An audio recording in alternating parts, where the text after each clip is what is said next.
After 2X put Lord Exo inside the God Cube, he created paradise and started making new realms for everyone to live peacefully.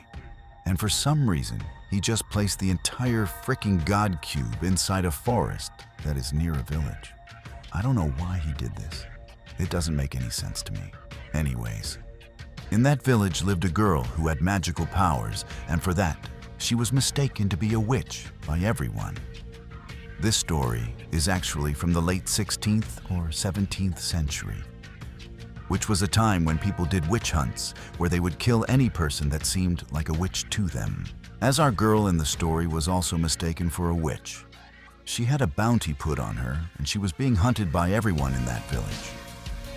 This is confirmed by a teaser that we got for the Lunar Overture event.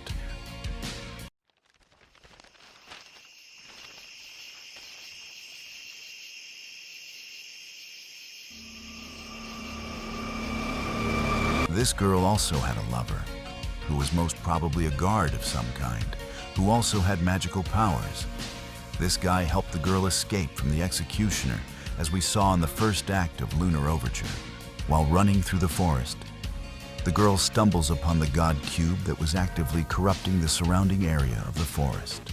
The God Cube pulled the girl towards it and made her touch the cube, which corrupted her mind completely and made her much more powerful. After returning, she saved the guy and told him about what happened. As the guy was in love with her, he believed her and told that he will join her and do whatever she tells him to.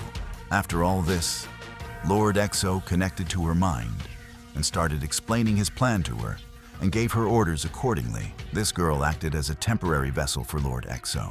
She did what Exo told her to free him from the cube.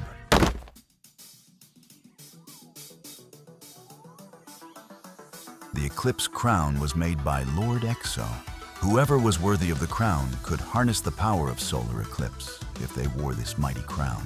Exo gave this crown to the girl, and thus she became the Umbra, the one who could control the sun and the moon and harness the mighty power of the solar eclipse, the queen of darkness and destruction. The guy who was with her became Penumbras. According to solar eclipses, if there's an Umbra, there must be a Penumbra. Though I said that Penumbras was Umbra's lover, he actually didn't confess to her ever, and ultimately we made him unalive before he could.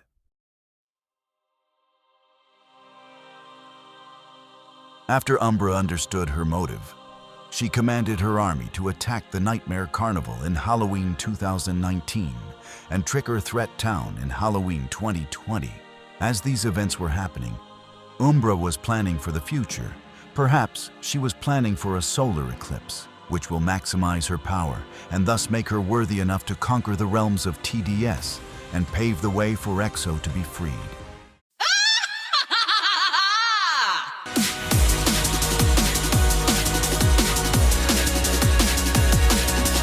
Finally, the Umbra executed her plan and attacked during the Solar Eclipse 2021 event. The Umbra had reached her totality.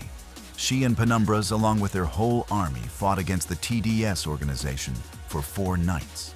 But with the power of Prime Accelerator, we sent her ass to the nil zone. Exo, seeing his best vessel fail him, got disappointed. Though as time passed, the children of Exo started their mission to free Lord Exo from the prison, and we all know how that went. After Exo got free, he immediately captured our dispatcher Jane at the ending of the Null and Void event. But Exo didn't capture her for nothing. He had plans. Exo captured Dispatcher to make her the new vessel for the Umbra. At the end of the final act, we hear Lord Exo's voice. He placed the Eclipse Crown on Dispatcher's head.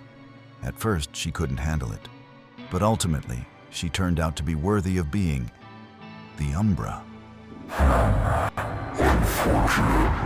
Why did you have to die when I placed it on that crown? I expected more. What a useless vessel.